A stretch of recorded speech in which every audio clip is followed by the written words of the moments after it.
വരുന്നത് രഞ്ജിത്ത്. സ്വദേശം കൊടുങ്ങല്ലൂർ ചാപ്പാറയിലാണ്. എന്നെ RCM എന്ന പ്രസ്ഥാനം പരിചയപ്പെടുത്തിയത് എൻ്റെ സുഹൃത്തും ലീഡറുമായ ബൈജു സാറാണ്. അദ്ദേഹത്തോടും കുടുംബത്തോടുള്ള നന്ദിയും സന്തോഷവും സ്നേഹമൊക്കെ ഈ വേളയിൽ അറിയിക്കുകയാണ്. എല്ലാവർക്കും നല്ലൊരു സുപ്രഭാതം നേരുന്നു. ഞാൻ നേരത്തെ പേര് പരിചയപ്പെടുത്തി, രഞ്ജിത്ത്. എൻ്റെ ജോലി എന്ന് പറയുന്നത് കൺസ്ട്രക്ഷൻ മേഖല, അതായത് കൽപ്പണി എന്നൊക്കെ പറയും, കേട്ടിട്ടൊക്കെ ഉണ്ടാവും. കൽപ്പണിയോടൊപ്പമാണ് നമ്മ RCM എന്നൊരു പ്രസ്ഥാനം തുടക്ക കാലഘട്ടത്തിൽ ചെയ്തു തുടങ്ങിയത്. ഇപ്പോൾ ഏകദേശം 3.5 വർഷക്കാലം RCM-ൽ വന്നിട്ട് 3.5 വർഷക്കാലം കഴിഞ്ഞു. RCM-ൽ പ്ലാറ്റിനം എന്ന് പറഞ്ഞ ലെവലിലാണ് നിൽക്കുന്നത്. ഞാൻ നേരത്തെ പറഞ്ഞു ജോലി കൽപ്പണിയാണെന്ന്.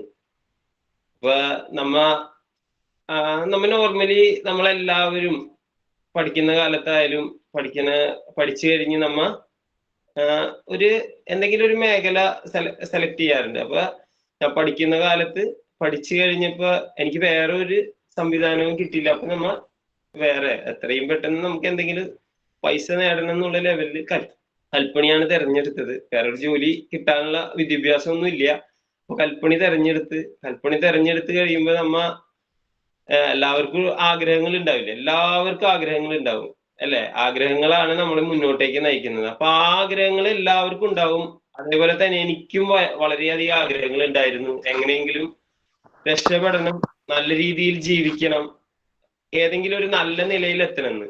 അതിന് നമ്മ ആരെയാ ഫസ്റ്റ് കൂട്ടുപിടിക്കുക? ദൈവത്തെ കൂട്ടുപിടിക്കും, ശരിയല്ലേ? എല്ലാവരും ദൈവത്തെ കൂട്ടുപിടിക്കും. അതേപോലെ തന്നെ ഞാനും ദൈവത്തെ കൂട്ടുപിടിച്ചു. അമ്പലങ്ങളിലൊക്കെ പോകുമ്പോൾ ദൈവത്തിനോട് പറയും, ദൈവമേ എന്നെ ഒന്ന് രക്ഷപ്പെടുത്തണേ, ഏതെങ്കിലും ഒരു വഴിക്ക് നല്ലൊരു വഴി കാട്ടി തരണേ എന്നൊക്കെ പറഞ്ഞ് ദൈവത്തെ കൂട്ടുപിടിക്കും. അപ്പൊ നമുക്ക് സാധാരണഗതിയിൽ നമ്മ ചെയ്യുന്ന ജോലി എടുത്ത് എന്തായാലും മുന്നോട്ടേക്കുള്ള യാത്ര സുഖകരമാക്കാൻ പറ്റില്ല എന്ന് എനിക്കറിയായിരുന്നു. അപ്പൊ ദൈവത്തിനോട് പറയുന്ന പ്രാർത്ഥന, ദൈവത്തിനോട് എന്നെ രക്ഷപ്പെടുത്തണേ എന്ന് പറയുന്ന പ്രാർത്ഥന ഒരു ദിവസം ദൈവം കേട്ട്. ആ ദൈവം കേട്ടപ്പോ ദൈവം അതിന് ഒരു വഴി RCM-ന്റെ രൂപത്തിൽ തെളിയിച്ചു തന്നു. എല്ലാ ദിവസവും പ്രാർത്ഥിക്കല്ലേ? പ്രാർത്ഥിക്കുന്നതിന്റെ ഒരു ഗുണം എന്ന് വെച്ച് കഴിഞ്ഞാല് ഒരു നേട്ടം അവന് കിട്ടിക്കോട്ടെ എന്ന് പറഞ്ഞിട്ട് ദൈവം എൻ്റെ പ്രാർത്ഥന കേട്ടിട്ട് എനിക്ക് RCM തന്നു.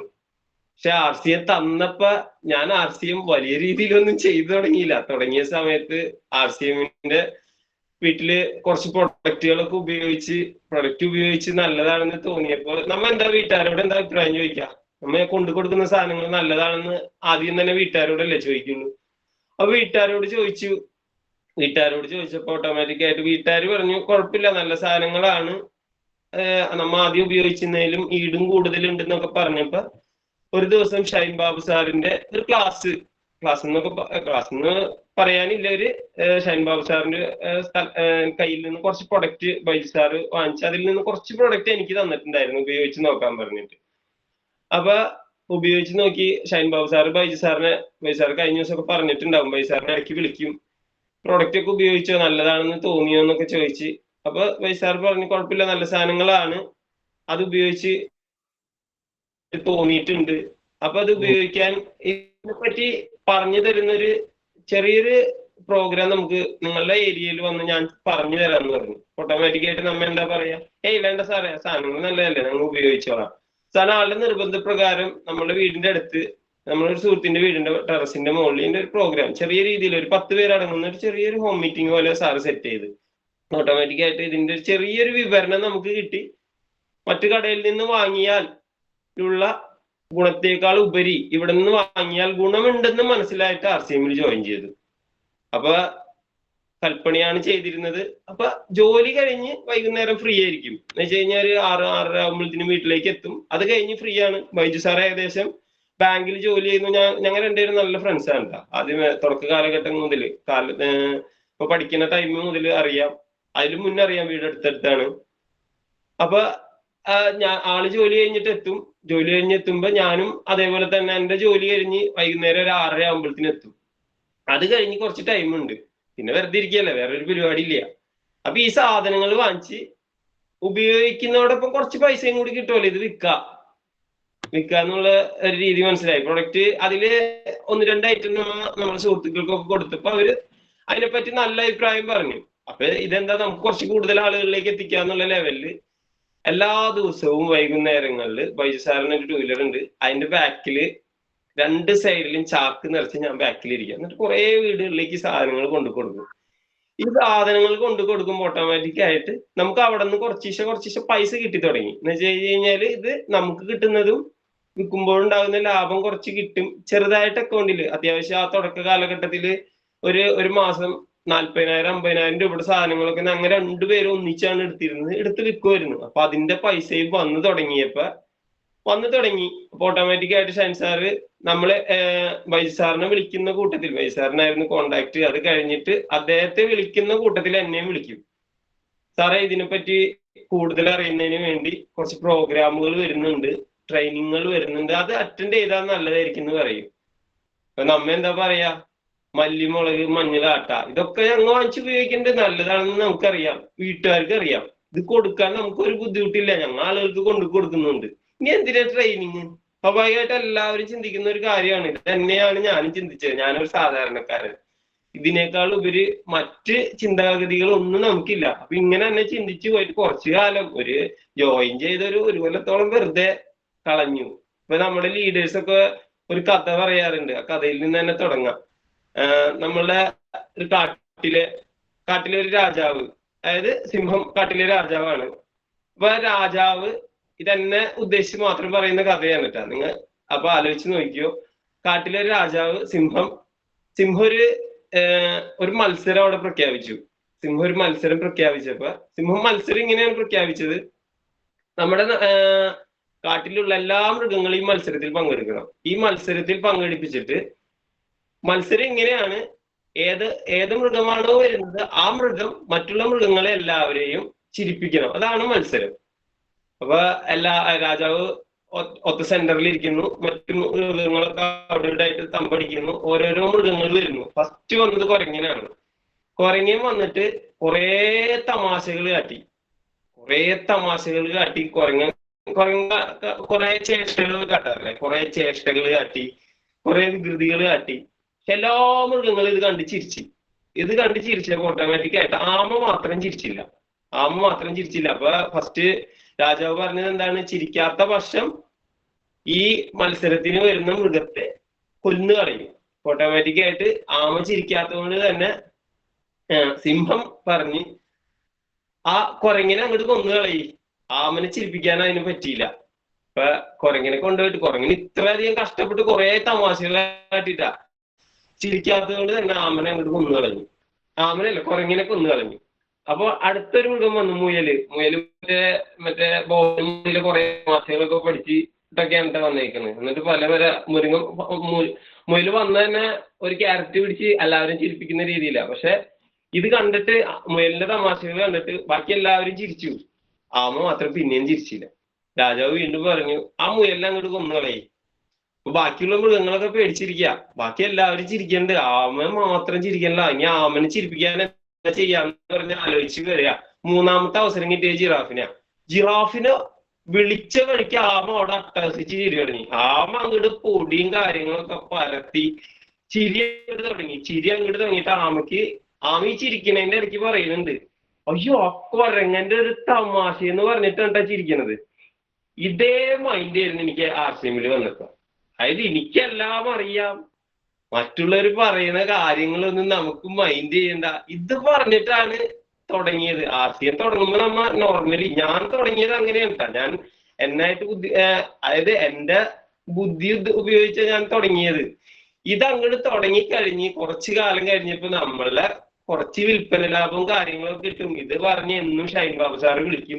ഷൈൻ ബാബു സാറ് വിളിക്കുമ്പോ കുരങ്ങന്റെ ചിന്താഗതിയല്ല, എങ്ങനെ മാറ്റം വരുത്തും. കുറച്ച് കഴിഞ്ഞിട്ട് ഓടിക്കഴിഞ്ഞ ഒരു ദിവസം ഷൈൻ ബാബു സാറ് എന്റെ വീടിന്റെ അടുത്ത് എന്നെയും പൈസാറിനെയും പൊക്കിക്കൊണ്ട് അങ്കമാലിൽ ഒരു ഷോപ്പിന്റെ ഉദ്ഘാടനത്തിന് പോയി.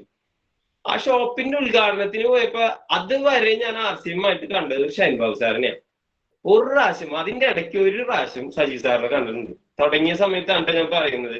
ഇത് കഴിഞ്ഞ ആ ഷോപ്പിന്റെ ഉദ്ഘാടനത്തിന് പോയി കഴിഞ്ഞപ്പോ ഓട്ടോമാറ്റിക് ആയിട്ട് അന്ന് അവിടെ ക്ലാസ് എടുത്തത് നമ്മുടെ എല്ലാം ഗ്രേറ്റ് ലീഡറായ സ്റ്റാർ ഇമ്രാൻ സജീവ് സാറായിരുന്നു. അദ്ദേഹത്തിന്റെ ആ ക്ലാസ് അറ്റൻഡ് ചെയ്തപ്പോ ഞാൻ ആലോചിച്ചിട്ടുള്ളൂ, അദ്ദേഹം ശരി. അപ്പൊ എന്റെ മേഖലയായിട്ട് നല്ല സാമ്യമുണ്ട്.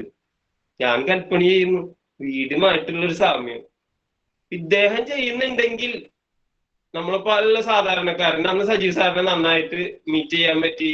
എന്നെ ഷൈൻ ബാബു സാറ് അദ്ദേഹത്തെ പരിചയപ്പെടുത്തി. അത് കഴിഞ്ഞപ്പോ അന്നത്തെ ആ പ്രോഗ്രാം കഴിഞ്ഞ് വന്നപ്പോ വീട്ടിൽ വന്നപ്പോ ഞാനൊരു ചിന്തിച്ചുള്ളൂ. ഞാൻ എന്റെ വീട്ടുകാരോട് ചോദിച്ചു, ഞാൻ ഈ ഒരു സിസ്റ്റത്തിൽ ഇത്രയും കൂടി ഡെവലപ്മെന്റ് ആഗ്രഹിക്കുന്നുണ്ടെങ്കിൽ ഈ ഒരു സിസ്റ്റം കൂടുതലായിട്ട് പഠിക്കണം എന്ന് ആഗ്രഹിച്ചു. ഷൈൻ ബാബു സാറിനായിട്ട് കുറച്ച് പ്രോഗ്രാമുകൾ അറ്റൻഡ് ചെയ്ത് ആ ഇടയ്ക്ക് നമുക്ക് കമ്പനി കാണാനുള്ള ഒരു അവസരം ഉണ്ടായി. കമ്പനി കാണാനുള്ള അവസരം ഉണ്ടായി കഴിഞ്ഞപ്പോ ഓട്ടോമാറ്റിക് ആയിട്ട് നമ്മ അത് കൂടുതലായിട്ട് ചെയ്തു തുടങ്ങി. വിശ്വാസം ഡബിളായി. കഴിഞ്ഞപ്പോ ഷൈൻ ബാബു സാർ പറഞ്ഞു, ഈ ഒരു സിസ്റ്റത്തിൽ നിന്ന് നമ്മ ഡെവലപ്മെന്റ് ആഗ്രഹിക്കുന്ന വ്യക്തികൾ, അതായത് ഈ ഇപ്പൊ 100 പേരുണ്ട്, ഈ 100 പേരും നമ്മ RCM എന്നൊരു പ്രസ്ഥാനത്തിൽ നിന്ന് ഒരുപാട് നേട്ടങ്ങൾ ആഗ്രഹിക്കുന്ന വ്യക്തികളാ. ഈ നേട്ടങ്ങൾ ആഗ്രഹിക്കുമ്പോൾ നമുക്ക് നോർമലി നമ്മളുടെ ആ ബാക്ക് പേജ്, അതായത് പ്ലാൻ ബുക്കിന്റെ ലാസ്റ്റ് പേജ്, ഞാൻ കൂടുതലായിട്ട് നോക്കുന്ന പേജ് അതാണ് കേട്ടോ. എല്ലാ പേജൊന്നും നോക്കാറില്ല, കൂടുതലായിട്ട് ആ പേജ് നോക്കുന്നത്. അപ്പൊ ആ പേജ് നോക്കുമ്പോ അതില് 1000 രൂപ മുതൽ 50 ലക്ഷം രൂപ വരെ വാങ്ങാനുള്ള ഒരു പദ്ധതി ഇവിടെ കിടക്കുന്നുണ്ട്. അപ്പൊ ഈ പദ്ധതി നേടണമെങ്കിൽ 21 ഗോൾഡൻ സ്റ്റെപ്പുകൾ എന്നൊക്കെ പറയും. ഈ 21 ഗോൾഡൻ സ്റ്റെപ്പില് ലാസ്റ്റത്തെ ഡയമണ്ടിലേക്ക് എത്തണമെങ്കിൽ നമ്മൾ അനുവർത്തിക്കേണ്ട കുറച്ച് കാര്യങ്ങളുണ്ട്. 21 ഗോൾഡൻ റൂൾസ് എന്ന് പറയും. അതിലെ 6 ബേസിക് നമുക്ക് നോക്കാം. അതിൽ ഫസ്റ്റ് പോയിന്റ്, അതായത് ഈ 6 ബേസിക് കറക്റ്റ് ആയിട്ട് ചെയ്താൽ മാത്രമേ നമ്മൾ ഈ ഒരു സിസ്റ്റത്തിൽ നിന്ന് ഡെവലപ്മെന്റിലേക്ക് എത്തുള്ളൂ. നമ്മ ഒന്ന് ചിന്തിച്ച് നോക്കാം. അത് തുടങ്ങിയ സമയത്ത് നമ്മൾ 6 ബേസിക്കും കാര്യങ്ങളൊന്നും കണ്ടിട്ട് തുടങ്ങിയതല്ല, അത് അറിഞ്ഞിട്ടുണ്ടായില്ല. ഇത് തുടങ്ങി കുറച്ചു കാലം കഴിഞ്ഞ് പ്രോഗ്രാമുകളൊക്കെ അറ്റൻഡ് ചെയ്ത് കഴിഞ്ഞപ്പോഴാണ് ഇതിലെ കുറച്ചെങ്കിലും ഞാൻ ചെയ്യാൻ തീരുമാനിച്ചത്. അപ്പൊ അതിലെ ഫസ്റ്റ് പോയിന്റ് ആണ് use 100% product display and share. ഈ ഫസ്റ്റ് പോയിന്റിൽ തന്നെ തുടക്ക കാലഘട്ടത്തിൽ ഞാൻ ഫ്ലോപ്പ് ആയിരുന്നു. ഇപ്പൊ കുറച്ചെങ്കിലും റെഡിയാക്കിക്കൊണ്ടിരുന്നു. നിങ്ങൾ ആലോചിച്ച് നോക്കാം, നമ്മൊരു സംവിധാനത്തിലാണ് കടന്നു വന്നേക്കുന്നത്. RC എന്ന് പറഞ്ഞ ബൃഹത്തായ സംവിധാനം. അതില് ഡയമണ്ട് എന്ന് പറഞ്ഞ വേയിലേക്കാണ് നമ്മൾ പോയിക്കൊണ്ടിരിക്കുന്നത്. എല്ലാവർക്കും ആഗ്രഹം ഉണ്ടാകും, ഡയമണ്ട് ആവണം എപ്പോഴും. ചിലപ്പോ ഉറങ്ങുന്ന സമയത്തൊക്കെ നമ്മൾ ആലോചിച്ചിട്ടുണ്ടാവും, എനിക്ക് ഡയമണ്ട് ആവണം. ഡയമണ്ട് ആയി കഴിഞ്ഞു കഴിഞ്ഞാല് 50 ലക്ഷം രൂപയിലേക്ക് എത്താം, 25 ലക്ഷം രൂപയിലേക്ക് എത്താം. ഇപ്പൊ നമ്മുടെ സുരേന്ദ്രഭട്ട് സാറൊക്കെ വാങ്ങിക്കുന്ന 50 ലക്ഷത്തിനധികം എന്നാ പറഞ്ഞത്. അപ്പൊ ഈ ഡയമണ്ട് ആകണമെങ്കിൽ ഫസ്റ്റ് പാർട്ട് ചെയ്യേണ്ടത് 100% പ്രൊഡക്റ്റ് ഉപയോഗിക്കുക. ഒന്ന് ആലോചിച്ച് നോക്കാം, RCM പല കാറ്റഗറിയിലായിട്ട് 9000-ത്തിലധികം പ്രൊഡക്റ്റ് ഉണ്ട്. അതില് നമുക്ക് RCM നിന്ന് കിട്ടുന്നതായ പ്രൊഡക്റ്റുകൾ RCM നിന്ന് തന്നെ വാങ്ങാം. RCM നിന്ന് കിട്ടാത്ത പ്രൊഡക്റ്റുകൾ പുറമേ നിന്ന് വാങ്ങാം. RCM എന്ന് വെച്ച് കഴിഞ്ഞാൽ നമ്മൾ ഈ ഒരു സിസ്റ്റം, ഈ ഒരു വലിയൊരു കപ്പല് മുന്നോട്ടേക്ക് കൊണ്ടുപോകുമ്പോ അതില് 100% തന്നെ കമ്പനി പറയുന്നത്, ഒരിക്കലും 90% എന്ന് പറഞ്ഞിട്ടില്ല. അപ്പൊ 100% പ്രൊഡക്റ്റ് ഉപയോഗിക്കുക. ആ കപ്പലില് നമ്മൾ പുറമേ നിന്ന് കിട്ടുന്ന ഏതെങ്കിലും ഒരു പ്രൊഡക്റ്റ് വാങ്ങിച്ച് ഉപയോഗിച്ച് കഴിഞ്ഞു കഴിഞ്ഞാൽ ആ കപ്പലിന് ഒരു തുള വീഴുന്നത്. നമ്മളൊരു വലിയൊരു കപ്പൽ മുങ്ങണമെങ്കിൽ ഒരു ചെറിയ തുള തന്നെ മതി, വലിയ തുളയൊന്നും വേണ്ട. ശരിയല്ലേ? ആലോചിച്ച് നോക്കിയിട്ടുണ്ടാ നമ്മ വാങ്ങിക്കുന്ന പ്രൊഡക്റ്റുകൾ, അതായത് നമ്മൊരു സംരംഭം തുടങ്ങി, നമ്മൾക്ക് കിട്ടുന്ന പ്രൊഡക്റ്റ് ആ സംരംഭത്തിൽ നിന്ന് വാങ്ങാൻ അവസരം ഉണ്ടായിട്ട് അത് മാറ്റി വേറൊരു സ്ഥലത്ത് നിന്ന് വാങ്ങിക്കുമ്പോ എന്തായിരിക്കും, നമ്മ ആ കപ്പലിന് തുളയിടുക. ആ തുള ഇടുക എന്നുള്ളൊരു പരിപാടി നമ്മൾ ഒഴിവാക്കാം. RCM നിന്ന് കിട്ടുന്ന പ്രൊഡക്റ്റ് RCM നിന്ന് വാങ്ങാം, 100% വാങ്ങാം. ഒരു കാരണവശാലും നമ്മൾ നോർമലി ഒരു പ്രോഗ്രാമിനൊക്കെ പോകുമ്പോൾ അല്ലെങ്കിൽ പുറത്ത് ആരെങ്കിലും ഒക്കെ കാണാൻ പോകുമ്പോൾ RCM പല കാറ്റഗറിയിലുള്ള പ്രൊഡക്റ്റുകളൊക്കെ ഉണ്ടെന്ന് പറഞ്ഞ് തുടങ്ങി കഴിയുമ്പോ ലാസ്റ്റ് പറയാം RCM ഡ്രസ് ഉണ്ട്, അതുണ്ട്, ഇതുണ്ട് എന്നൊക്കെ പറഞ്ഞിട്ട് ഓട്ടോമാറ്റിക് ആയിട്ട് ആ കേട്ടിരിക്കുന്നവരുടെ അവസരം കൊടുക്കരുത്. RCM പ്രൊഡക്റ്റുകൾ ഉണ്ടായിട്ട് നിങ്ങൾ പുറമേ നിന്ന് വാങ്ങിക്കുന്ന കമ്പനിയുടെ പ്രൊഡക്റ്റുകളാണ് ഉപയോഗിക്കുന്നത് എന്നുള്ളൊരു അവസരം അവർ ചോദിക്കാനുള്ള ഒരു ഇട പോലും നമ്മൾ കൊടുക്കരുത്. അപ്പൊ RCMന്റേതായ 100% പ്രൊഡക്റ്റ് ഉപയോഗിക്കുക. സജീവ് സാർ പറയും, സജീവ് സാർ ഹോം മീറ്റിങ്ങിനൊക്കെ പോകുമ്പോൾ ആ ഹോം മീറ്റിംഗ് നടക്കുന്ന വീട്ടിൽ ആദ്യം ചെല്ലുക, ഒന്ന് ബാത്റൂമിലേക്ക് പോകും. ബാത്റൂമിൽ പോയി കഴിഞ്ഞു കഴിഞ്ഞാൽ നോർമലി നമ്മൾ നോക്കുന്നത് എന്താ, അവിടെ RCMന്റേതായ എത്ര പ്രൊഡക്റ്റ് ഉണ്ടെന്ന് നോക്കും. 10 പ്രൊഡക്റ്റ് ഉണ്ടെങ്കിൽ 5-8 ചിലപ്പോൾ പുറമേലത്തെ കമ്പനിയുടെ ആയിരിക്കും. അപ്പൊ അവിടെ നിന്ന് നമ്മളെ വീട്ടിൽ നിന്നാണ് ഫസ്റ്റ് സ്റ്റാർട്ട് ചെയ്യേണ്ടത്. 100% പ്രൊഡക്റ്റ് ഉപയോഗിക്കുക എന്നുള്ളതാണ് ഇതിന്റെ ഫസ്റ്റ് പാർട്ട്. രണ്ടാമത്തെ അതിനോടൊപ്പം ചെയ്യേണ്ട ഒരു കാര്യമാണ് അതിന്റെ ഡിസ്പ്ലേ ചെയ്യുക. ഇപ്പൊ മോഹൻ സാറിന്റെ ബാക്കിലൊക്കെ RCMന്റെ പ്രൊഡക്റ്റ് കറക്റ്റ് ആയിട്ട് ഡിസ്പ്ലേ ചെയ്ത് വെച്ചിട്ടുണ്ട്. ഞാൻ സാറിന്റെ വീട്ടിലേക്ക് കുറച്ച് പ്രാവശ്യം പോയിട്ടുണ്ട്. അപ്പൊ സാറിന്റെ വീട്ടിൽ കറക്റ്റ് കയറി വരുമ്പോൾ തന്നെ അത് ഡിസ്പ്ലേ ചെയ്യും. നമ്മ RCMന്റേത് വരുന്നതിന് മുന്നേ RCM മല്ലി, മുളക്, മഞ്ഞൾ, ആട്ടയൊക്കെ നമ്മൾ നോർമലി വാങ്ങിക്കും. നമ്മൾ വീട്ടിലേക്ക് ആവശ്യമുള്ള എല്ലാ സാധനങ്ങളും വാങ്ങിക്കും, ശരിയല്ലേ? ഈ സാധനങ്ങൾ നമ്മൾ നോർമലി എവിടെയാ കൊണ്ടുപോയി വെക്കുക? നമ്മുടെ അടുക്കളയിൽ ഏതെങ്കിലും ഷെൽഫിന്റെ അടിയിലോ അല്ലെങ്കിൽ കുറെ ചെപ്പുകളിലോ ആക്കിയിട്ട് ഏതെങ്കിലും ഷെൽഫിലോ വെക്കും, ശരിയല്ലേ? അത് അടുക്കളയിൽ വന്നാൽ മാത്രമേ കാണുള്ളൂ. ഇപ്പൊ RCMൽ വന്നു കഴിഞ്ഞു കഴിഞ്ഞാൽ നമ്മ RCMന്റെ പ്രൊഡക്റ്റ് എവിടെയാ ഡിസ്പ്ലേ ചെയ്യാ? എല്ലാവരും കയറി വരുമ്പോൾ കാണത്തക്ക രീതിയിൽ കറക്റ്റ് ആയിട്ട് അത് അറേഞ്ച് ചെയ്ത് വെക്കും. അതെന്തിനു വേണ്ടിയാ? ആലോചിച്ച് നോക്കാം. നമ്മുടെ ചുറ്റുവട്ടത്തുള്ള ചിലപ്പോ കുറച്ച് ആളുകൾക്ക് അറിയാം നമ്മ RCM ചെയ്യുന്നുണ്ട്. പക്ഷെ നമ്മളെ പരിചയമില്ലാത്തവരും ബന്ധുക്കാർക്കൊന്നും നമ്മ RCM ചെയ്യുന്നൊന്നും അറിയില്ല. ഒരു ഓട്ടോമാറ്റിക് ആയിട്ട് നമ്മളെ വീട്ടിലേക്ക് കടന്നു വരുമ്പോൾ, നമ്മളെ വീട്ടിലേക്ക് കടന്നു വന്നു നമ്മ RCM ചെയ്യുന്ന അവർക്ക് അറിയില്ല കേട്ടാ. നമ്മ കടന്നു വരുമ്പോൾ നമ്മളെ വീട്ടിൽ ഒരു ഡിസ്പ്ലേ ചെയ്തിരിക്കുന്നു, RCMന്റെ പ്രൊഡക്റ്റ് ഡിസ്പ്ലേ ചെയ്തിരിക്കുന്നു. ഓട്ടോമാറ്റിക് ആയിട്ട് അവർ ചിന്തിക്കത്രേ ഉള്ളൂ, അവരുടെ വീട്ടില് അവര് നമ്മളോട് ചോദിക്കത്രേ ഉള്ളൂ, എന്റെ വീട്ടിൽ മല്ലി, മുളകൊക്കെ എന്റെ വീട്ടിൽ അടുക്കളയിൽ വെക്കാറ്, ഇതെന്താ നീ ഇത് ഹാളിലേക്ക് തന്നെ അലങ്കരിച്ച് വെച്ചേക്കണമെന്ന് ചോദിക്കുമ്പോ നമുക്ക് RCM അവനോട് പറഞ്ഞു കൊടുക്കാനുള്ള ഒരു അവസരമാണ് കിട്ടുന്നത്, ശരിയല്ലേ? പിന്നെ അത് ഡിസ്പ്ലേ ചെയ്യുന്നത് വളരെയധികം ഇമ്പോർട്ടന്റ് ആണ്. അപ്പൊ അത് ഡിസ്പ്ലേ എല്ലാവരും RCM ഡിസ്പ്ലേ ചെയ്യാത്തത്, പ്രൊഡക്റ്റ് ഡിസ്പ്ലേ ചെയ്യാത്തവർ അത് ഡിസ്പ്ലേ ചെയ്യാനുള്ള ഒരു സംവിധാനം സെറ്റ് ചെയ്യുക. അതിനോടൊപ്പം അത് ഷെയർ ചെയ്യുക, ഇത് മറ്റുള്ളവരിലേക്ക്. RCM എന്ന പ്രസ്ഥാനത്തിൽ ആളുകളാണ് നമ്മളുടെ കൂടെ വരുന്നത്. ഈ ആളുകൾ ഉണ്ടെങ്കിൽ മാത്രമേ ഈ ഒരു സിസ്റ്റം മുന്നോട്ടേക്ക് കറക്റ്റ് ആയിട്ട് പോവുള്ളൂ. അപ്പൊ ആളുകളെ കൊണ്ടുവരണമെങ്കിൽ ഇത് ഷെയർ ചെയ്യേണ്ടത് വളരെയധികം അത്യാവശ്യമായ ഒരു കാര്യമാണ്. നമ്മ കിട്ടുന്ന നമ്മുടേതായ പ്രൊഡക്റ്റുകൾ, RCMന്റേതായ പ്രൊഡക്റ്റുകൾ മറ്റുള്ളവരിലേക്ക് ഉപയോഗിക്കാൻ വേണ്ടി അത് ഷെയർ ചെയ്യുക.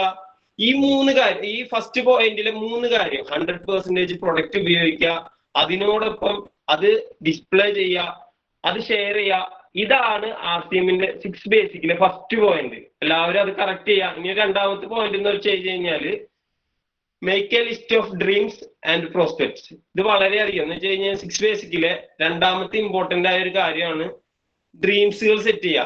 നമ്മ ഒന്ന് ആലോചിച്ച് നോക്കാം. നമ്മുടെ ഗ്രേറ്റ് ഗുരുനാഥൻ, rising core leader, star emerald, നമ്മുടെ സ്വപ്നങ്ങളുടെ രാജകുമാരൻ ആയ ഗ്രേറ്റ് ലീഡർ നമ്മുടെ ഗിരീഷ് സാർ പറയുന്നത്, സ്വപ്നങ്ങളാണ് നമ്മളെ വണ്ടി മുന്നോട്ടേക്ക് കൊണ്ടുപോകുന്നത്.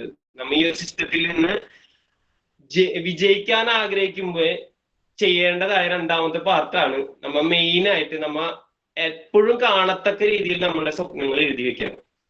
ഇത് തുടങ്ങിയ സമയത്ത് ഞാൻ നേരത്തെ പറഞ്ഞു, ഞാനൊരു കൽപ്പണിക്കാരൻ. എന്ത് സ്വപ്നങ്ങൾ? ഇന്നത്തെ ദിവസം അങ്ങോട്ട് കഴിഞ്ഞു വേണം, ഇന്നത്തെ ദിവസം കഴിഞ്ഞു വേണം, നാളെ വീണ്ടും പണിക്ക് പോകണം, പണിക്ക് പോയിട്ട് കുറച്ച് കാശ് കിട്ടണം, അന്നത്തെ ദിവസം. ആ ഒരു ചിന്താഗതി മാത്രമേ ഉണ്ടായിരുന്നുള്ളൂ. ആ ഒരു കാര്യം മാത്രമേ ഞാൻ ചിന്തിച്ചിരുന്നുള്ളൂ. അത് കഴിഞ്ഞു കഴിഞ്ഞിട്ട് RCMലേക്ക് വന്നു കഴിഞ്ഞ് ഈ ഒരു സിസ്റ്റത്തിൽ നിന്ന് നമുക്ക് രക്ഷപ്പെടാനുള്ള ഒരു അവസരം കിട്ടുന്നു മനസ്സിലാക്കി കഴിഞ്ഞപ്പോ സ്വപ്നങ്ങൾ എഴുതി തുടങ്ങി. സ്വപ്നങ്ങൾ എഴുതുമ്പോ നമ്മ ആദ്യം എന്താ എഴുതാ? ചെറിയ ചെറിയ സ്വപ്നങ്ങൾ.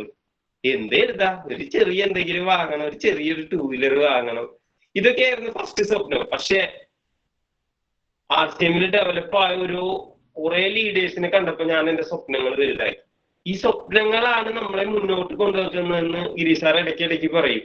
അപ്പൊ ഞാൻ എന്റെ സ്വപ്നങ്ങൾ വലുതാക്കി. ഇപ്പൊ ഞാൻ സ്വപ്നം കാണാറുള്ളത്, ഞാൻ രാജമാണിക്യ സിനിമ ഇടയ്ക്കിടയ്ക്ക് കാണാറുണ്ട്. ആദ്യം തുടങ്ങിയ സമയത്തൊക്കെ രാജമാണിക്യത്തിൽ മമ്മൂട്ടി വരുന്ന ഒരു കാറുണ്ട്, നിങ്ങൾ ശ്രദ്ധിച്ചപ്പോഴേക്ക് ഉണ്ടാവും, ഒരു മെഴ്സിഡസ് എസ് ക്ലാസ് ബെൻസ്. ഇപ്പൊ എന്റെ മെയിൻ സ്വപ്നം അതാ, ആ കാർ അങ്ങോട്ട് വാങ്ങണം, red colour Mercedes S class Benz ഒരെണ്ണം വാങ്ങണം. നിങ്ങൾ ആലോചിച്ച് നോക്കുക, ഇത്രയും പൊട്ടൻഷ്യലുള്ള പ്രസ്ഥാനമാണ്. പിന്നെ നമ്മ എന്തിനാ നമ്മളെ സ്വപ്നങ്ങൾ കുറയ്ക്കുക? സ്വപ്നങ്ങൾ അങ്ങോട്ട് കൂട്ടാ. സ്വപ്നങ്ങൾ കുന്നോളം കണ്ടു കഴിഞ്ഞാല് മലയോളം കണ്ടു കഴിഞ്ഞാൽ കുന്നോളം കിട്ടും. അപ്പൊ ഏറ്റവും വലിയ സ്വപ്നങ്ങൾ കാണാം. സ്വപ്നങ്ങൾ, അതായത് നമ്മുടെ രാഷ്ട്രപതി പറഞ്ഞിരിക്കുന്നത് എന്താ? ഉറങ്ങുമ്പോൾ കാണുന്ന സ്വപ്നങ്ങളാകരുത്, ഉറക്കം കെടുത്തുന്ന സ്വപ്നങ്ങളായിരിക്കണം നമ്മൾ കാണേണ്ടത്. അപ്പൊ സ്വപ്നങ്ങൾ കറക്റ്റ് ആയിട്ട് എഴുതി വെക്കുക, എന്നും കാണത്തക്ക രീതിയിൽ അത് സെറ്റ് ചെയ്യുക. പിന്നെ അതിലൊരു പാർട്ട് തന്നെയാണ് പ്രോസ്പെക്റ്റിന്റെ ലിസ്റ്റ് ഉണ്ടാക്കുക. പ്രോസ്പെക്റ്റിന്റെ ലിസ്റ്റ് ഇത് തുടങ്ങിയ സമയത്തൊന്നും നമ്മ ഇതൊന്നും ഉണ്ടാക്കിയിരുന്നില്ല. നമ്മളോട് ലീഡർ പറയും ആളുകളുടെ എണ്ണം എന്ന് വെച്ച് കഴിഞ്ഞാൽ ഈ ഒരു സിസ്റ്റം മുന്നോട്ടേക്ക് കൊണ്ടുപോകുന്നത് ആളുകളാണ്. ഈ ആളുകൾ നമ്മൾ എഴുതി വെച്ചാലേ കറക്റ്റ് ചെയ്യാൻ പറ്റുള്ളൂ. അപ്പൊ പ്രോസ്പെക്റ്റിന്റെ ലിസ്റ്റ് കറക്റ്റ് ആയിട്ട് 200 പേരെങ്കിലും എഴുതാന്നാ പറഞ്ഞത്. അപ്പൊ തുടങ്ങിയ സമയത്ത് 10 പേരെ എഴുതി. എന്നിട്ട് ലീഡർ ചോദിക്കും, ലിസ്റ്റ് എഴുതിയിട്ടുണ്ടാ? ആ എഴുതിയിട്ടുണ്ട്. എത്ര പേരുണ്ട്? അത് പറയൂല കേട്ടാ. 10 പേരുണ്ടെന്ന് നമുക്കറിയാം, നമ്മൾ ലീഡറോട് പറയില്ല.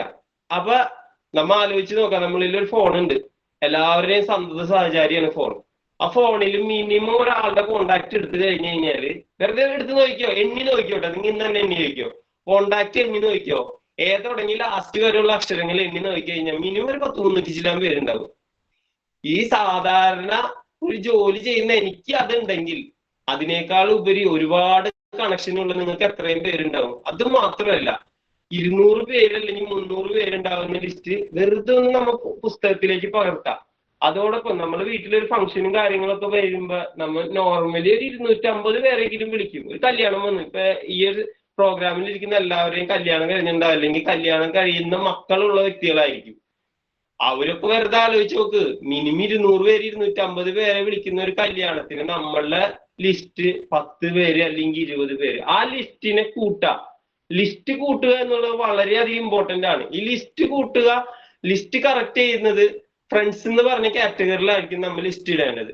FREIENDS. അതിലെ എഫ് സൂചിപ്പിക്കുന്നത് ഫാമിലി മെമ്പേഴ്സ്. നമ്മൊന്ന് ആലോചിച്ച് നോക്കാം, നമ്മുടേതായ ഫാമിലിയിൽ ഒരുപാട് പേരുണ്ടാവും. ആ ഫാമിലി മെമ്പേഴ്സിന്റെ ബുക്ക് ഉണ്ടെങ്കിൽ ജസ്റ്റ് ഒന്ന് നോട്ട് ചെയ്തോ. എഫിന്റെ കാറ്റഗറിയിൽ വരുന്ന ആളുകൾ ഫാമിലി മെമ്പേഴ്സിനെ ലിസ്റ്റിൽ ഉൾപ്പെടുത്താം. അടുത്തത് 6 റിലേറ്റീവ്സിനെ ഉൾപ്പെടുത്താം. I ഇമ്പോർട്ടന്റ് പേഴ്സണെ ഉൾപ്പെടുത്താം. എംപ്ലോയീസ്. എംപ്ലോയീസ് എന്നൊക്കെ പറയുമ്പോൾ നമ്മുടെ ഏരിയയിൽ നമ്മുടെ ലൊക്കാലിറ്റിയിൽ ഉള്ള ജോലി ചെയ്യുന്ന വ്യക്തികൾ. ഇമ്പോർട്ടന്റ് പേഴ്സൺ എന്നൊക്കെ പറയുമ്പോൾ നമ്മുടെ ഏരിയയിൽ അത്യാവശ്യം കുറെ രാഷ്ട്രീയ പാർട്ടിയൊക്കെ ആയിട്ട് കറങ്ങി നടക്കുന്നതും അത്യാവശ്യം കുറെ വാർഡ് മെമ്പർ കാര്യങ്ങൾ അങ്ങനെ പിന്നെ അത്യാവശ്യം ആശാ വർക്കർമാർ, ഇവരൊക്കെ ഇമ്പോർട്ടന്റ് പേഴ്സണിൽ ഉൾപ്പെടുത്താം. പിന്നെ നൈബേഴ്സ്, N വരുന്നത് നൈബേഴ്സ്, D വരുന്നത് ഡിയറസ്റ്റ് പേഴ്സൺ, ചങ്ക് ഫ്രണ്ട്സ് എന്നൊക്കെ പറയൂലേ, ചങ്ക് കൂട്ടുകാര്, ഇവരെ ഉൾപ്പെടുത്താം. ഈ FRIEND വരെയുള്ളത് നമുക്കൊരു ലിമിറ്റഡ് ആയിരിക്കും. S വരുന്നത് അൺലിമിറ്റഡ് ആ, സ്ട്രേഞ്ചേഴ്സ്. നമുക്ക് അറിയുന്നതിന്റെ 10 ഇരട്ടി ആൾക്കാർ സ്ട്രേഞ്ചേഴ്സ് ഉണ്ട്. 10 ഇരട്ടിന്നല്ല, അതിന്റെ 10-15 ഇരട്ടി. അപ്പൊ സ്ട്രേഞ്ചേഴ്സിനെ ഉൾപ്പെടുത്താം. ലിസ്റ്റ് എപ്പോഴും അപ്ഡേറ്റ് ചെയ്തുകൊണ്ടിരിക്കുക, കൂട്ടിക്കൊണ്ടിരിക്കുക. സ്ട്രേഞ്ചേഴ്സിനെ അതിലേക്ക് വളരെ കൂട്ടേണ്ടത് വളരെയധികം അത്യാവശ്യമാണ്. പിന്നെ ഇതിൽ തന്നെ ഷോർട്ട് ലിസ്റ്റ് ചെയ്യേണ്ട ഒരു മാതൃകയുണ്ട്. ഷോർട്ട് ലിസ്റ്റ് ചെയ്യേണ്ടത് എങ്ങനെയാണ്? ഈ ലിസ്റ്റ് ഇട്ടതിൽ 25-നും 55-നും ഇടയിലുള്ള കാറ്റഗറിയിലെ ഈ 200 പേരിലോ അല്ലെങ്കിൽ 300 പേരിലോ ഫസ്റ്റ് റൈറ്റ് ഇടാം. ശ്രദ്ധിക്കേണ്ട ഒരു കാര്യമാണ്, ഈ 250-300 പേരെ ലിസ്റ്റ് നമ്മളിൽ ഉണ്ടാവും. ഇതിൽ ആരെ നമ്മൾ ഫസ്റ്റ് വിളിക്കണം, ആർക്ക് നമ്മൾ ഫസ്റ്റ് പ്രിഫറൻസ് കൊടുക്കണം. ഇതിനു വേണ്ടി ഈ 250 പേര് ഷോർട്ട് ലിസ്റ്റ് ചെയ്യാവുന്നത് വളരെയധികം അത്യാവശ്യമാണ്. അതിൽ 25-നും 50-നും വയസ്സിനും മധ്യേ ഉള്ളവരെ ഫസ്റ്റ് റൈറ്റ് ഇടാം. അത് കഴിഞ്ഞിട്ട് അതില് ഒരു ഇൻകം എന്ന് വെച്ച് കഴിഞ്ഞാൽ ഇതിൽ അത്യാവശ്യം ജോലിക്ക് പോകുന്നവർ, എന്തെങ്കിലും ജോലി ഉള്ളവർക്ക് വീണ്ടും ഒരു റൈറ്റ് ഇടാം. അത് കഴിഞ്ഞിട്ട് വരുന്നത് ഈ 250 പേരിലോ അല്ലെങ്കിൽ 300 പേരിലോ വിവാഹം കഴിഞ്ഞവരെ ഒരു റൈറ്റ് ഇടാം. അത് കഴിഞ്ഞിട്ട് ഇവരിൽ ആരാണ് എനർജറ്റിക് നമുക്ക് അറിയാൻ പറ്റില്ല. ഈ 250 പേര് എഴുതുന്ന നമ്മൾ അറിയുന്നവരല്ലേ, അറിയാത്തവരൊന്നല്ലല്ലോ കൂടുതൽ എഴുതുക. അറിയാത്തവർ നമുക്ക് എഴുതാൻ പിന്നീടാണ് അവസരം കിട്ടുന്നത്. അപ്പൊ ഇതില് ആരാണോ എനർജറ്റിക് ആയിട്ട് നമ്മളെക്കാൾ പവറായിട്ട് ആർസിയം ചെയ്യാൻ പറ്റിയ ആരാണോ അവരെ റൈറ്റ് ഇടാം. എന്നിട്ട് നോക്കാം, ഈ റൈറ്റ് ഇട്ടതിൽ നോക്കിയിട്ട് ഈ 4 റൈറ്റും വീണവരെ ഫസ്റ്റ് പോയി കാണാം. അതായത് 25 വയസ്സിനും 55 വയസ്സിനും ഇടയിലുള്ള വ്യക്തിയാണ് ആള്, അത്യാവശ്യം ഒരു ജോലി ഉണ്ട്, അതായത് എന്തെങ്കിലും സാധനങ്ങളൊക്കെ വാങ്ങിക്കാനുള്ള കപ്പാസിറ്റി ഉണ്ട്, അത്യാവശ്യം ആള് എനർജറ്റിക് ആണ്. അതുകൂടാണ്ട് ആള് മാരീഡ് ആണ്. കല്യാണം കഴിഞ്ഞ വ്യക്തികൾക്ക് ഒരു പ്രത്യേകത ഉണ്ട്, അവർക്ക് കുടുംബത്തിന്റെ ഉത്തരവാദിത്വം കുറച്ചെങ്കിലും വന്നു തുടങ്ങും അല്ലെ. അപ്പൊ ഈ 4 കാറ്റഗറിയിൽ ഏതാണോ 4 റൈറ്റും വീണേക്കണത്, ആ 4 റൈറ്റും വീണ ആളെ ഫസ്റ്റ് കാണാം. അത് കഴിഞ്ഞിട്ട് 3 റൈറ്റ് വീണ ആൾക്കാണ്, അത് കഴിഞ്ഞിട്ട് 2 റൈറ്റ് വീണ്, അത് കഴിഞ്ഞിട്ട് 1 റൈറ്റ് വീണു. അതുകൂടാണ്ട് ഈ ലിസ്റ്റ് അപ്ഡേറ്റ് ചെയ്തുകൊണ്ടിരിക്കുക, കൂട്ടിക്കൊണ്ടിരിക്കുക. നമ്മൾ ഓരോ ദിവസവും കാണുമ്പോൾ, പുറത്തേക്ക് ഇറങ്ങുമ്പോൾ പുതിയ ആളുകള് പുതിയതായിട്ട് കാണുമ്പോൾ അതിൽ ലിസ്റ്റിന്റെ എണ്ണം കൂട്ടാം. ലിസ്റ്റിന്റെ എണ്ണം കൂട്ടേണ്ടത് വളരെയധികം ഇമ്പോർട്ടന്റ് ആയ കാര്യമാണ്. ഇതാണ് രണ്ടാമത്തെ പോയിന്റ്. നമ്മ make A list of dreams ആണ്, സ്വപ്നങ്ങളാണ് നമ്മളെ വണ്ടി മുന്നോട്ടേക്ക് കൊണ്ടുപോകുന്നത്. അതിനോടൊപ്പം നമ്മൾ പ്രോസ്പെക്റ്റിന്റെ ലിസ്റ്റ് ഉണ്ടാക്കുക. ഈ 2 കാര്യങ്ങളും കറക്റ്റ് ചെയ്യുക. അടുത്തൊരു പോയിന്റ് ആണ് contact and invite four meeting. അതായത് ഈ ലിസ്റ്റിൽ ഞാൻ നേരത്തെ പറഞ്ഞ 2ാമത്തെ പോയിന്റില് 4 റൈറ്റും വീണ ആളുകളെ ഫസ്റ്റ് തന്നെ കോണ്ടാക്ട് ചെയ്യുക. അവരെ തന്നെ ഫസ്റ്റ് കോണ്ടാക്ട് ചെയ്യുക. ഫസ്റ്റ് ആയിട്ട് ആ വ്യക്തിയെ കണ്ടിട്ട് അല്ലെങ്കിൽ അവരെ കോണ്ടാക്ട് ചെയ്തിട്ട് മീറ്റിങ്ങുകൾക്ക് ഇൻവൈറ്റ് ചെയ്യുക. മീറ്റിങ്ങുകളിലേക്ക് തുടക്കം വന്നപ്പോ പറഞ്ഞു, ജസ്റ്റ് RCMന്റെ പ്രൊഡക്റ്റ് വാങ്ങിച്ച് ഉപയോഗിക്കുന്ന ഒരു വ്യക്തി RCMന്റെ ഒരു മീറ്റിംഗ് കണ്ടതിന് ശേഷം, മീറ്റിംഗ് അറ്റൻഡ് ചെയ്തതിന് ശേഷം അവിടെ വന്ന ലീഡേഴ്സ് നമ്മളെ കറക്റ്റ് ചെയ്യാൻ പറ്റിയപ്പോൾ, എന്ന് വെച്ച് കഴിഞ്ഞാൽ മീറ്റിങ്ങുകളിലേക്ക് പോയി കഴിയുമ്പോഴാണ് നമുക്ക് ഈ ഒരു സിസ്റ്റത്തെ പറ്റി കൂടുതലായിട്ട് മനസ്സിലാക്കാൻ പറ്റുള്ളൂ. നമുക്ക് അതാണ് മനസ്സിലായതെങ്കിൽ നമ്മളെ കൂടെ വന്ന വ്യക്തികൾക്ക് മീറ്റിംഗ് അറ്റൻഡ് ചെയ്യേണ്ടത് വളരെ ഇമ്പോർട്ടന്റ് അല്ലേ. അപ്പൊ അതിന് വരുന്ന ഒരു സ്പെഷ്യൽ മീറ്റിംഗ് നാളെ ചാലക്കുടിയിൽ നടക്കുന്നുണ്ട് 17-ാം തീയതി. എന്ന് വെച്ച് കഴിഞ്ഞാൽ നാളെ 17-ാം തീയതി ചാലക്കുടി മുനിസിപ്പൽ ടൗൺ ഹാളിൽ നമ്മളെല്ലാം ഗ്രേറ്റ് ലീഡർ 25 ലക്ഷം, ഞാൻ തുടങ്ങിയ സമയത്തൊക്കെ കേട്ടിട്ടുണ്ടായുള്ളൂ. 25 ലക്ഷം വാങ്ങിക്കുന്ന വ്യക്തി RCMലുണ്ട്, ഡയമണ്ട് പൊസിഷനിൽ ഇരിക്കുന്ന സുരേന്ദ്ര ഭട്ട് സാറ്. അദ്ദേഹത്തിന്റെ പ്രോഗ്രാം ഞാൻ ഫസ്റ്റ് അറ്റൻഡ് ചെയ്തത് തിരുവനന്തപുരത്ത് പോയിട്ടാണ് അറ്റൻഡ് ചെയ്തത്. അപ്പൊ നമ്മൾ ആലോചിച്ച് നോക്കിയോ, ആ ഒരു വ്യക്തി നാളെ നമ്മുടെ രാജീവ് ഗാന്ധി ഓഡിറ്റോറിയത്തിൽ വരുന്നുണ്ട് ചാലക്കുടിയിൽ, ഇത്ര അടുത്ത്. അപ്പൊ ആ മീറ്റിങ്ങുകളിലേക്ക് അവരെ എത്തിക്കാം. ഇപ്പൊ നമ്മൾ ലിസ്റ്റിട്ട കുറെ ആളുകൾ ഉണ്ടാവും, കുറെ ആളുകൾ നമ്മൾ വിളിക്കുന്നുണ്ടാവും. നിരത്തി വിളിച്ചിട്ട് ആരെയാണോ നാളെ നമുക്ക് അവിടെ അറ്റൻഡ് ചെയ്യിക്കാൻ പറ്റുന്നത് ആ വ്യക്തിയെ അറ്റൻഡ് ചെയ്യിപ്പിച്ച് കഴിഞ്ഞു കഴിഞ്ഞാൽ അവരുടെ വിജയം അതോടുകൂടി സ്റ്റാർട്ട് ചെയ്യും. നമ്മൾ ചിന്തിച്ച് നോക്കാം, RCMൽ ഒരുപാട് ലീഡേഴ്സ് ഉണ്ട്. അതിൽ ഏറ്റവും ടോപ്പ് ലെവലിൽ ഇരിക്കുന്ന വ്യക്തിയാണ് വരുന്നത്. അതോടൊപ്പം അതിന്റെ തൊട്ടാഴെയുള്ള ഒരുപാട് ലീഡേഴ്സിനെയും കാണാൻ പറ്റും. അപ്പൊ നാളത്തെ ഒരു സുദിനം ലിസ്റ്റ് ഇട്ടവരെ കറക്റ്റ് ചെയ്തിട്ട് അവിടെ എത്തിച്ചു കഴിഞ്ഞു കഴിഞ്ഞാൽ നമ്മളുടെ സ്പീഡ് വളരെ കൂടുതലായിരിക്കും. നമ്മളിലും സ്പീഡിൽ നമ്മളെ കൂടെ വന്ന ആൾ ചെയ്യും. അതിനുള്ളൊരു അവസരം നാളെ നമ്മുടെ ഗ്രേറ്റ് ലീഡേഴ്സ് സെറ്റ് ചെയ്തെന്നുണ്ട്. അത് പരമാവധി ഉപയോഗിക്കാം. പിന്നെ 4ാമത്തെ ഒരു പോയിന്റ് ആണ് show the plan. Say the plan അല്ല, ഷോ ദ പ്ലാൻ.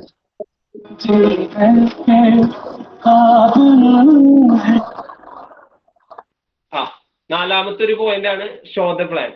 അതായത് നമ്മൾ ഇൻവൈറ്റ് ചെയ്ത വ്യക്തിക്ക് പ്രോഗ്രാമിലേക്ക് പോയി കഴിഞ്ഞു കഴിഞ്ഞാൽ RCMന്റെ കാര്യങ്ങൾ മനസ്സിലാവും. പക്ഷെ അതിന്റെ പ്ലാൻ പ്രസന്റ് കറക്റ്റ് ചെയ്തു കൊടുക്കുക. നമ്മൊരു വീട്ടിലേക്ക് പോയി കഴിഞ്ഞ് ആ വ്യക്തി നമ്മളോടൊപ്പം വന്ന വ്യക്തിയെ നമ്മുടെ ലീഡറെയും കൊണ്ട് ലീഡറുടെ സാന്നിധ്യത്തിൽ അദ്ദേഹത്തിന് പ്ലാൻ പ്രസന്റ് ചെയ്ത് കൊടുക്കുക. ഇപ്പൊ പ്ലാൻ പ്രസന്റ് ചെയ്യുമ്പോൾ നമ്മ കുറെ കാര്യങ്ങളും കൂടി ശ്രദ്ധിക്കേണ്ടതുണ്ട്. ശരിക്കും നമ്മൾ നോർമലി ഒരു വ്യക്തിയെ പ്ലാൻ കൊടുക്കുമ്പോൾ ഒരു 1/2 മണിക്കൂർ അല്ലെങ്കിൽ 3/4 മണിക്കൂറിനുള്ളിൽ പ്ലാൻ കൊടുത്ത് വരേണ്ടതുണ്ട്. ഇവിടെ ടൈം നീട്ടിക്കഴിഞ്ഞാലും പ്രശ്നമാണ്, എന്നാൽ പറയേണ്ടതായ കാര്യങ്ങൾ കുറഞ്ഞു കഴിഞ്ഞാലും പ്രശ്നമാണ്. ഇപ്പൊ നമ്മുടെ സജീവ് കുമാർ സാറ് കഴിഞ്ഞ ദിവസം പ്രോഗ്രാം അറ്റൻഡ് ചെയ്തപ്പോൾ ഒരു കാര്യം പറഞ്ഞിരുന്നു. ഈ പ്ലാൻ കൊടുക്കുമ്പോൾ ശ്രദ്ധിക്കേണ്ട കാര്യം എന്ന് പറഞ്ഞിട്ട് ഒരു കഥയാണ്. 2 കഥ പറഞ്ഞ അദ്ദേഹം.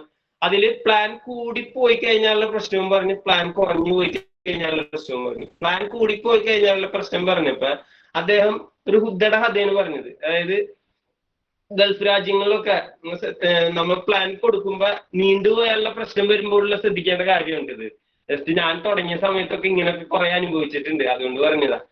അപ്പൊ ഒരു ഹുദ്ദയുടെ കഥയാണ് അദ്ദേഹം പറഞ്ഞത്. അതായത് ഗൾഫ് രാജ്യങ്ങളിലൊക്കെ എന്തെങ്കിലും കുറ്റകൃത്യങ്ങൾ ചെയ്തു കഴിഞ്ഞു കഴിഞ്ഞാല് അവിടെ വിധി നടപ്പാക്കുന്നത് പെട്ടെന്നായിരിക്കും. എന്ന് വെച്ച് കഴിഞ്ഞാൽ നമ്മൾ ഇന്ത്യനെ പോലെയല്ല, അവരുടെ രാജാവിന് തന്നെ അയാള് തെറ്റ് ചെയ്തിട്ടുണ്ടെങ്കിൽ അതിന്റെ വധശിക്ഷയ്ക്ക് വിധിക്കാന്നുള്ളൊരു പരിപാടി ഉണ്ട്. ഞാൻ കേട്ടിട്ടുള്ളൂ, കുറെ ലീഡേഴ്സ് പറഞ്ഞു തന്നിട്ടുണ്ട്. അപ്പൊ ഒരു 3 വ്യക്തികള് കുറ്റം ചെയ്ത്, അപ്പൊ ഈ 3 വ്യക്തികൾക്കും വധശിക്ഷയാണ് വിധിച്ചേക്കുന്നത്. വധശിക്ഷ വിധിച്ചപ്പോൾ ഓട്ടോമാറ്റിക് ആയിട്ട് നമ്മളെ അതായത് ഗൾഫിന്റെ ഏറ്റവും ഒത്ത സെന്ററിൽ എല്ലാവർക്കും കാണത്തക്ക രീതിയിലാണ് അവിടെ വിധി നടപ്പാക്കുന്നത്. അപ്പൊ കുറ്റകൃത്യം ചെയ്തൊരു വ്യക്തി ഫസ്റ്റത്തെ വ്യക്തി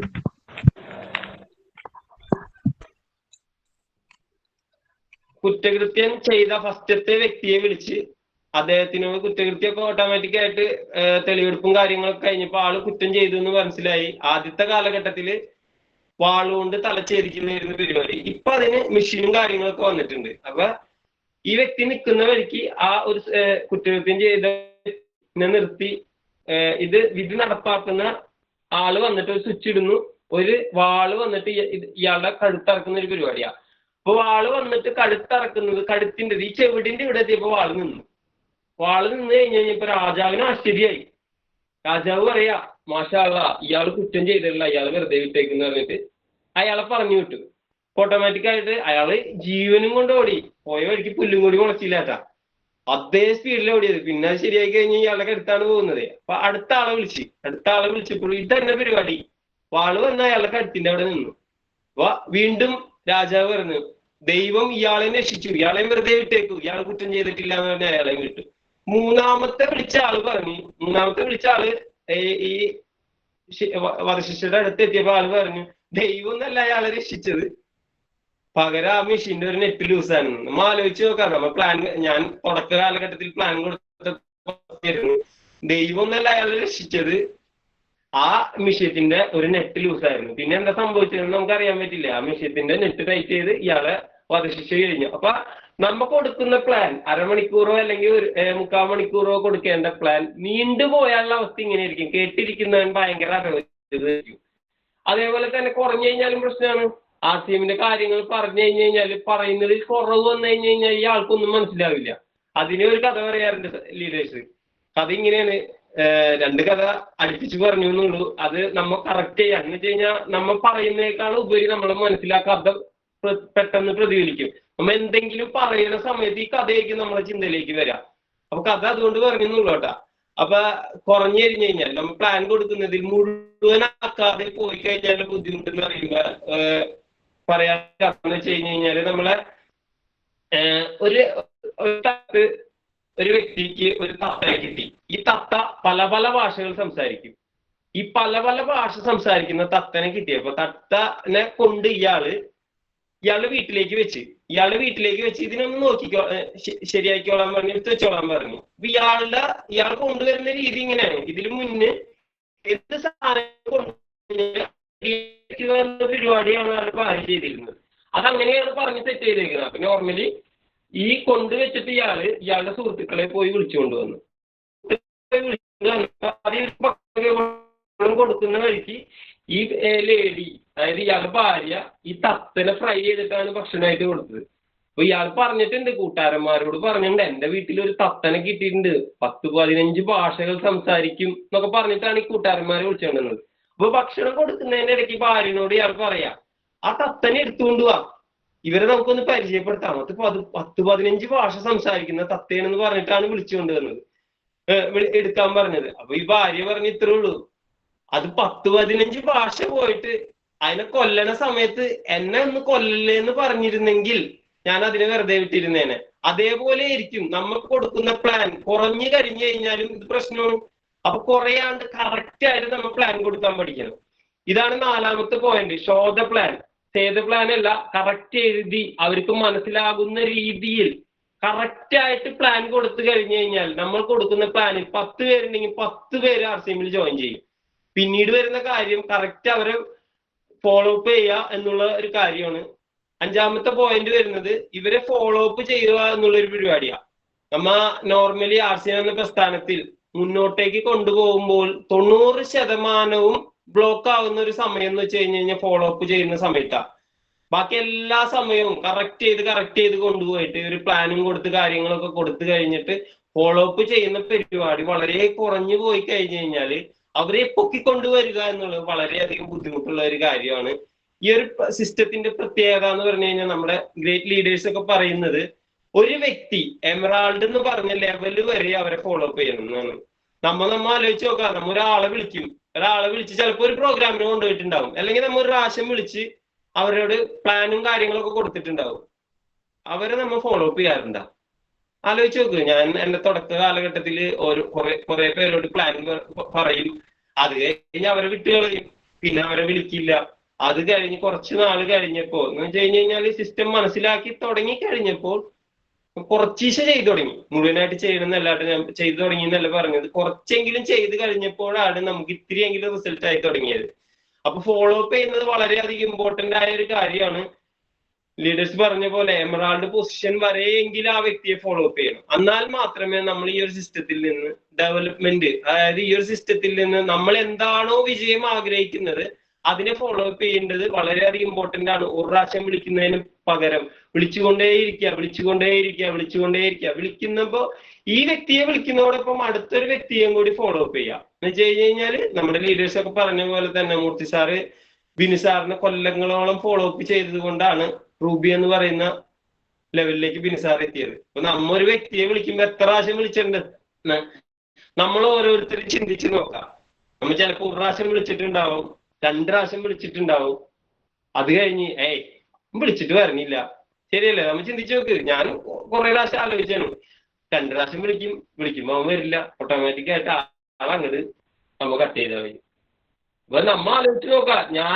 ഞാൻ ചിന്തിക്കാറുള്ള ഇത്രേ ഉള്ളൂ. എന്നെ 1 വർഷം ഷൈൻ സാർ വിളിച്ചിട്ടുണ്ട്, 1 വർഷം പ്രോഗ്രാം അറ്റൻഡ് ചെയ്യണം.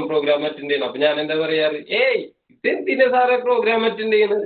ഈ സാധനം വാങ്ങിച്ച് നമ്മൾ ഉപയോഗിക്കേണ്ടി കൊടുക്കുന്നുണ്ട്, പിന്നെ ഇതിനെതിരെ നമ്മൾ പ്രോഗ്രാം അറ്റൻഡ് ചെയ്യണം. ഞാൻ പറഞ്ഞ അത്രേ ഉള്ളൂ.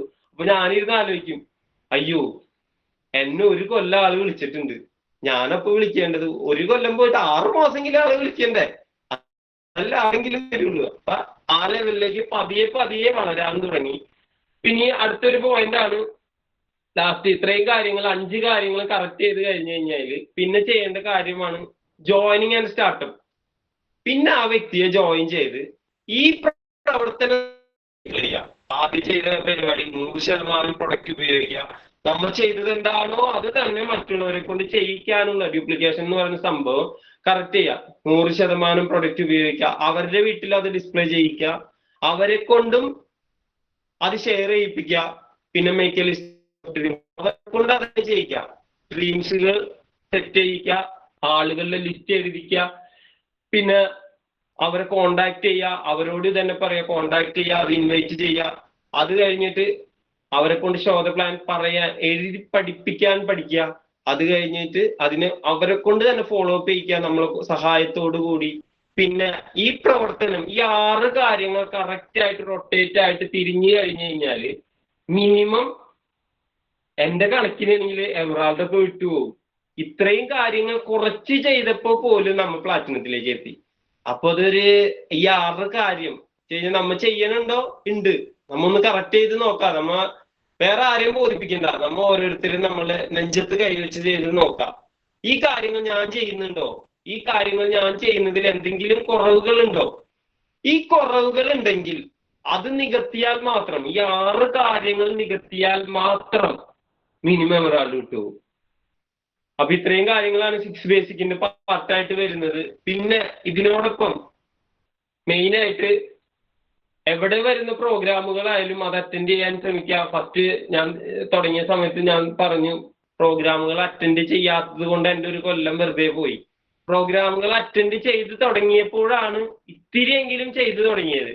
അപ്പൊ വരുന്ന പ്രോഗ്രാമുകൾ അറ്റൻഡ് ചെയ്യുക, വരുന്ന ട്രെയിനിങ്ങുകൾ അറ്റൻഡ് ചെയ്യുക. ഇതിനനുസരിച്ച് ചെയ്ത് നമ്മളോടൊപ്പം വരുന്ന ടീമിന് കാര്യങ്ങൾ തന്നെ പഠിപ്പിച്ചു കഴിഞ്ഞു കഴിഞ്ഞാൽ ഒരു ചക്രം തിരിച്ചു തുടങ്ങി കഴിഞ്ഞു കഴിഞ്ഞാല് RCM എന്ന പ്രസ്ഥാനത്തിൽ ഞാൻ നേരത്തെ പറഞ്ഞൊരു സ്വപ്നം എഴുതി വെച്ചിട്ടുണ്ടെന്ന്, ബെൻസ്. ആ ബെൻസ് അല്ല, അതിന്റെ അപ്പുറത്ത് വാങ്ങാൻ നമുക്ക് കഴിയും. അതേപോലെ ഒരുപാട് സ്വപ്നങ്ങൾ എന്ന് വെച്ച് കഴിഞ്ഞാൽ ഈ 6 മണിക്ക് കാലത്ത് 6 മണിക്ക് അതിലും മുന്നൊക്കെ ഈ പ്ലാറ്റ്ഫോമിലേക്ക് കയറുന്ന എല്ലാ വ്യക്തികളും സ്വപ്നങ്ങളും RCM എന്ന പ്രസ്ഥാനത്തിലൂടെ ഒരുപാട് നേട്ടങ്ങൾ ആഗ്രഹിച്ചു വരുന്ന വ്യക്തികളാണ്. അപ്പൊ ഈ 6 കാര്യങ്ങൾ കറക്റ്റ് ആയിട്ട് ചെയ്ത് തുടങ്ങി കഴിഞ്ഞു കഴിഞ്ഞാല് നമ്മളെ സ്പീഡ്, റോക്കറ്റ് വിടുന്ന സ്പീഡിലായിരിക്കും നമ്മൾ പോവുക. അപ്പൊ എല്ലാവർക്കും RCM എന്ന പ്രസ്ഥാനത്തിലൂടെ വളരെ വലിയ വിജയങ്ങളും സന്തോഷവും അതിനേക്കാൾ ഉപരി എല്ലാ നേട്ടങ്ങളും RCMലൂടെ കിട്ടട്ടെ എന്ന് ആത്മാർത്ഥമായി പ്രാർത്ഥിക്കുന്നു. അതിന് സർവേശ്വരൻ എല്ലാവർക്കും ആയുസ്സും ആരോഗ്യവും തരട്ടെ എന്ന് പറഞ്ഞുകൊണ്ട് നിർത്തുന്നു. എല്ലാവർക്കും വിജയാശംസകൾ. ജയ് ഹിന്ദ്, ജയ് RCM. ഈ ഒരു അവസരത്തിൽ എല്ലാ ഗ്രേറ്റ് ലീഡേഴ്സിനും നന്ദി പറയുന്നു. Thank you, sweet sir.